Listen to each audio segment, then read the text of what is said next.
உண்டாக்கப்பட்டபடியால் கவனிங்க, மனுஷன் தேவசாயோ ஆதாம் பாவம் செஞ்சுட்டான், அதுக்கப்புறம் போயிடுச்ச சாயல் இல்லைங்க. சாயல் வந்து குலைக்கப்பட்டது, பாலடைஞ்சது. ஆனால் மனுஷனை ஒரிஜினல் எப்படி உண்டாக்குனார்? தேவன் சாயலில் உண்டாக்கப்பட்டார். ஆனபடியால் மனுஷனுடைய ரத்தத்தை எவன் சிந்துகிறானோ அவனுடைய ரத்தம் மனுஷனாலே சிந்தப்பட கடவுது. எதுக்கு இன்னைக்கு கொலை குற்றம் அவ்வளோ பெரிய குற்றம்? மனுஷனுடைய ரத்தத்தை எவனா சிந்தினானோ அவனுடைய ரத்தத்தை சிந்தணும்.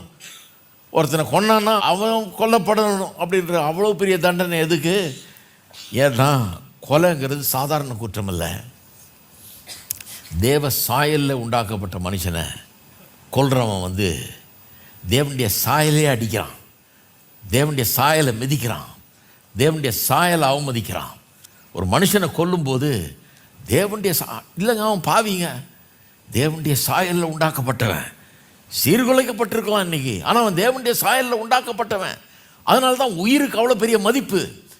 உயிரை காப்பாற்றுறதுக்கு என்னெல்லாம் பண்ணுறோம்? நம்ம உயிரை காப்பாற்றுறதுக்கு என்னவெல்லாம் பண்ணுறோம் பாருங்கள். சிலர் சொத்தையே விற்று ஒரு ஆப்ரேஷன் பண்ணுறாங்க கொண்டு போய்.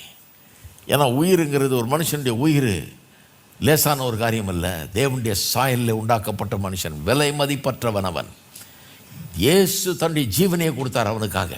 அவனுடைய உயிருக்கு அவ்வளோ பெரிய ஒரு மதிப்பு இருக்குது. அதை ஒரு துச்சமாக நினச்சி சும்மா ஒரு கத்தி எடுத்தவனை குத்துறவன், துப்பாக்கி எடுத்து சுடுறவன் வந்து பெரிய குற்றவாளி. ஏன்னா தேவனுடைய சாயலை அவன் அவமதிக்கிறான்.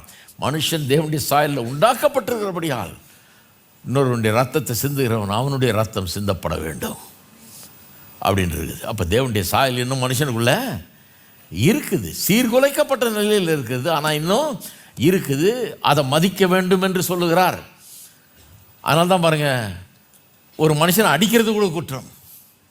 ஏன்னா தேவனுடைய சாயலில் நீங்கள் அடிக்கும்போது தேவனுடைய சாயலில் உண்டாக்கப்பட்ட மனுஷனை